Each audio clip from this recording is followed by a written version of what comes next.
Hello, I Shahnawaz welcomes you in this lecture, and I am continuing the chapter Motion in a Plane. And in this part 16 lecture, I will explain one of the important topic of this chapter, that is rectangular resolution of a vector in a plane. Yes, इस lecture में हम discuss करने वाले हैं rectangular resolution of vector. ध्यान से देखिए, rectangular resolution of a vector.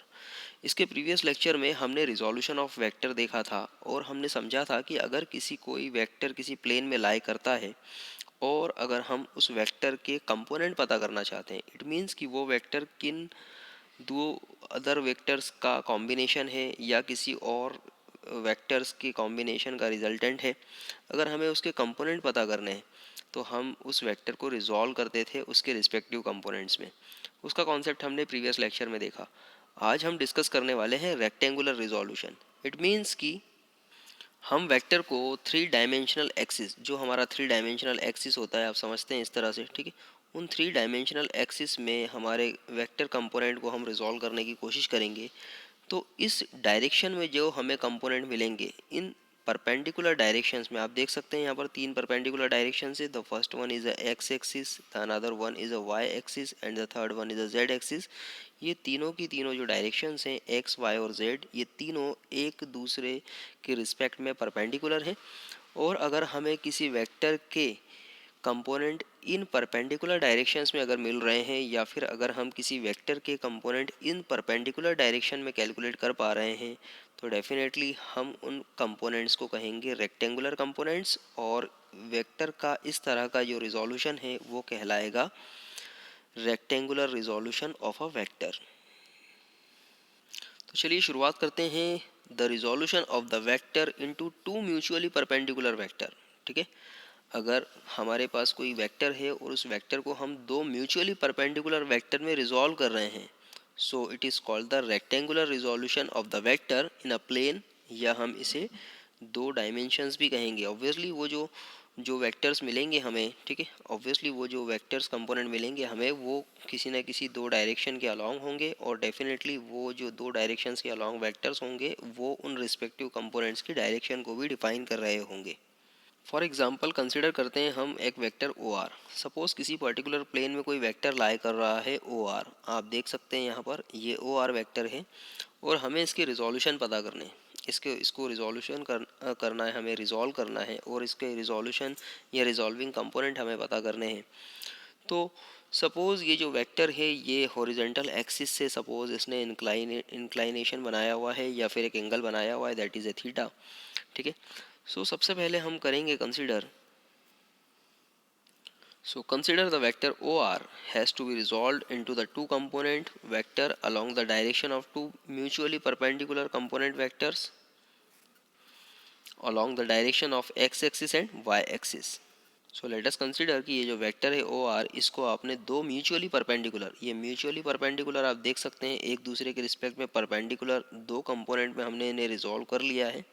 The first component is a OP. OP जो एक्स एक्सिस के अलॉन्ग है, आप देख सकते हैं ये एक्स एक्सिस इस एक्स एक्सिस के अलॉन्ग है, और दूसरा कंपोनेंट है वाई जो वाई एक्सिस के अलॉन्ग है। ठीक है, तो यहाँ पर दो कंपोनेंट्स में जो दोनों एक दूसरे के रिस्पेक्ट में म्यूचुअली परपेंडिकुलर हैं, इन तरह के कंपोनेंट्स में हमने इन्हें रिजॉल्व कर लिया है। किसे रिजॉल्व किया? इस वेक्टर ओ आर को। कि ये जो कंपोनेंट्स हमें मिले हैं फाइनली ओ पी और ओ क्यू, सपोज ये जो कंपोनेंट जिन्हें हमने एक्स और वाई कहा है और ये एक्स और वाई एक्सिस के अलॉन्ग हैं, लेट इनकी जो डायरेक्शन है उस डायरेक्शन को हम डिफाइन कर रहे हैं सपोज आई से। एक्स एक्सिस के अलॉन्ग जो कंपोनेंट है उसकी डायरेक्शन को हम इस तरह से आई से डिनोट कर रहे हैं, इसके ऊपर ये कैप लगा हुआ है। तो ऑब्वियसली ये क्या है? एक यूनिट वेक्टर।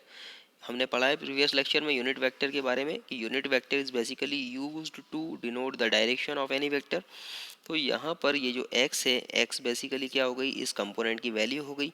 ये जो कंपोनेंट है जो x एक्सिस के अलॉन्ग है, इसके लिए जो स्मॉल x आपको दिख रहा है, ये इस कंपोनेंट की वैल्यू हो गई और इसका मैग्नीट्यूड हो गया, डेफिनेटली इसका मैग्नीट्यूड है।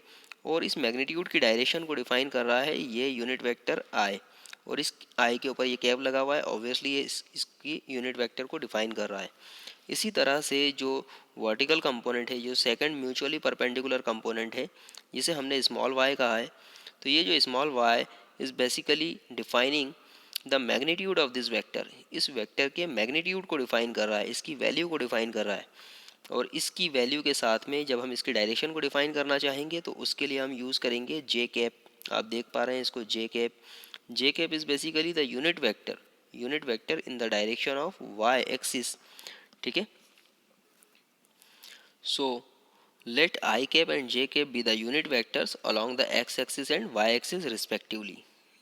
अब क्या किया हमने ओ आर को दो म्यूचुअली परपेंडिकुलर कंपोनेंट में रिजॉल्व कर लिया है, उनके नॉमिनेशन हमने कर दिए, उनकी रिस्पेक्टिव डायरेक्शन हमने लिख दी। अब क्या करना है, दो कंपोनेंट्स का रिजल्टेंट हमें डिफाइन करना है। तो इसके लिए हम क्या करेंगे, लॉ ऑफ पैरेललोग्राम का यूज़ करेंगे।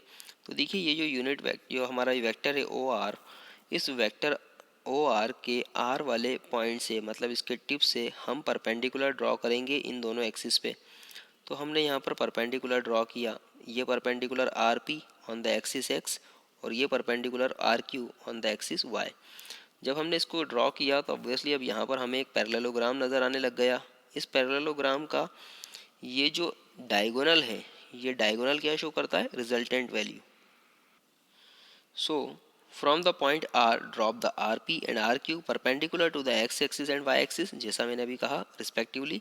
From the parallelogram law of vector addition it follows that, हम देख सकते हैं बहुत अच्छे से कि यहाँ पर parallelogram law of vector addition क्या कहता है कि ये जो रिजल्टेंट है ओ आर, ये बेसिकली किसका एडिशन है, ये इन दो कंपोनेंट वेक्टर का एडिशन है, O P and O Q. तो हम लिख सकते हैं O P plus O Q is equal to O R. तो देखिए यहाँ पर O R is equal to O P plus O Q, और हमें पता है ओ पी बेसिकली कौन सा है, the vector along the X axis. तो हमने इसको लिखा O P is equal to X. O Q कौन है, vector along the Y axis, so इसकी वैल्यू हमने लिखी वाई। और ये तो उनकी, मैंने आपसे कहा था कि ये तो क्या है, मैग्नीट्यूड वैल्यूज़ है। अगर हम इसको इसकी डायरेक्शन के साथ में लिखेंगे तो ऑब्वियसली तभी एक वेक्टर कंप्लीट होगा। तो हमने एक्स को लिखा उसकी डायरेक्शन के साथ में आई कैप। हमने ऐसा बताया था कि बेसिकली एक्स वेक्टर की डायरेक्शन किससे डिफाइन हो रही है, आई कैप से।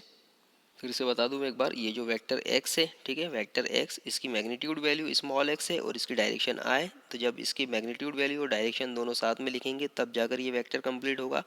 इसी तरह से जो वेक्टर y है, जो इसकी मैग्नीट्यूड वैल्यू स्मॉल y है, इसको जब हम इसकी डायरेक्शन के साथ में j के साथ में लिखेंगे तब जाकर ये वेक्टर कंप्लीट होगा।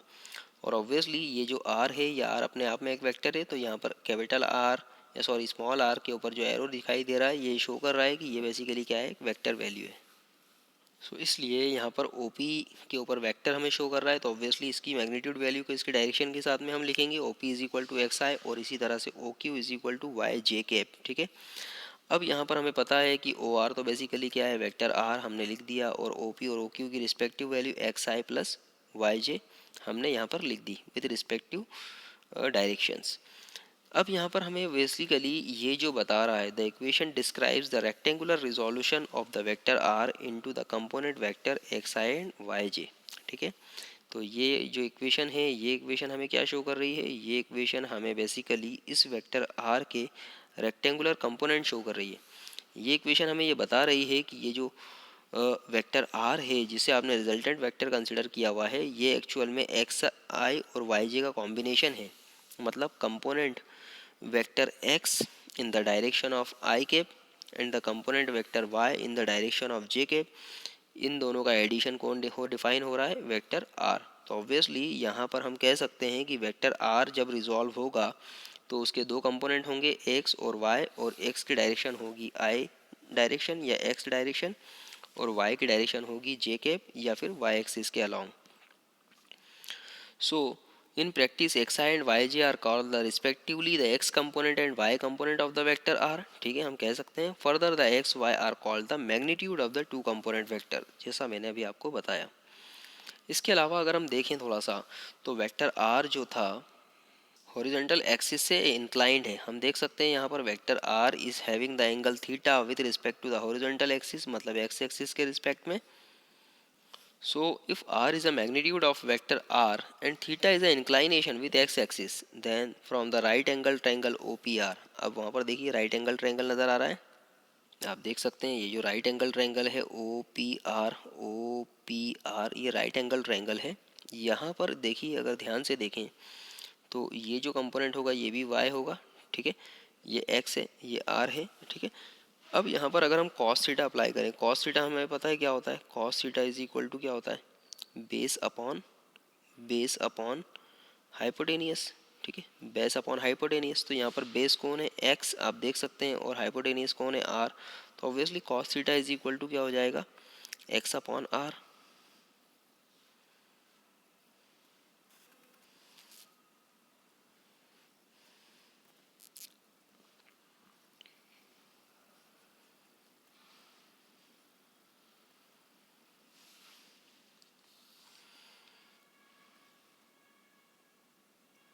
इसी तरह से अगर हम बात करें दूसरे कंपोनेंट्स की, इसी तरह से अगर हम देखें तो इस ट्रायंगल ओ पी आर में, ठीक है, right angle triangle O P R में अगर हम साइन थीटा कैलकुलेट करना चाहें तो साइन थीटा क्या होगा, हमें पता है sine theta is equal to होता है परपेंडिकुलर अपॉन हाइपोटेनियस। ये परपेंडिकुलर है, this is basically equal to the Y. मैंने अभी थोड़ी देर पहले आपसे कहा था ये किसके इक्वल होगा, वाई के, क्योंकि ये इस वाई के क्या है, पैरेलल है, इस वाई के पैरेलल है, ठीक है। तो ऑब्वियसली इसकी वैल्यू भी y होगी, और हाइपोटेनियस तो r ही है, तो इसलिए यहाँ पर ये हो जाएगा y अपॉन r, ठीक है।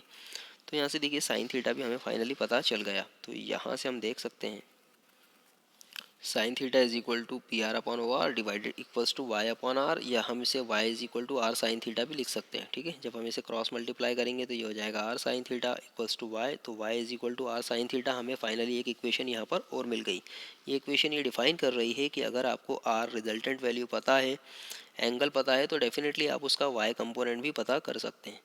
तो देखिए किस तरह से, अगर हमें सिंपल रिजल्टेंट वेक्टर आर दिया हुआ है, उसका एंगल दिया हुआ है थीटा, तो हम उसका एक्स कंपोनेंट भी पता कर सकते हैं और उसका वाई कंपोनेंट भी पता कर सकते हैं। So the equations gives the magnitude of the rectangular component vector in terms of the magnitude of the given vector and its inclination with the x axis, ठीक है। अब यहाँ पर देखिए अगर हमें कंपोनेंट पता है, अगर हमें सिंपल कंपोनेंट पता है, सिर्फ हमें एक्स और वाई की वैल्यू दे दी जाए और हमें इससे कहा जाए कि बताइए आर क्या होगा, what will be the R, ठीक है, उसका जस्ट रिवर्स। तो उस केस में आप देखेंगे, हम यहाँ पर अगर देखें so R O P is equal to होगा, हम बेसिकली राइट एंगल ट्रायंगल फिर से देखते हैं एक बार। देखिए इस वो राइट एंगल ट्रायंगल में अगर हम पाइथागोरस थ्योरम अप्लाई करें, पाइथागोरस थ्योरम हम सभी को पता है क्या होता है, हाइपोटेनियस का स्क्वायर इज इक्वल टू होता है बेस का स्क्वायर प्लस परपेंडिकुलर का स्क्वायर, हम सभी को पता है, ठीक है। तो यहाँ पर देखिए हाइपोटेनियस क्या हो गया, बेसिकली आर का स्क्वायर, ठीक है, सीधी सी बात है।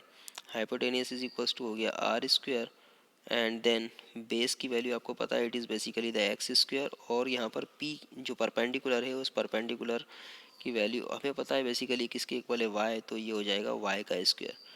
तो यहाँ से हम देख सकते हैं बहुत आसानी से कि ये जो r इज इक्वल्स टू होगा वो हो जाएगा square root of X square plus Y square.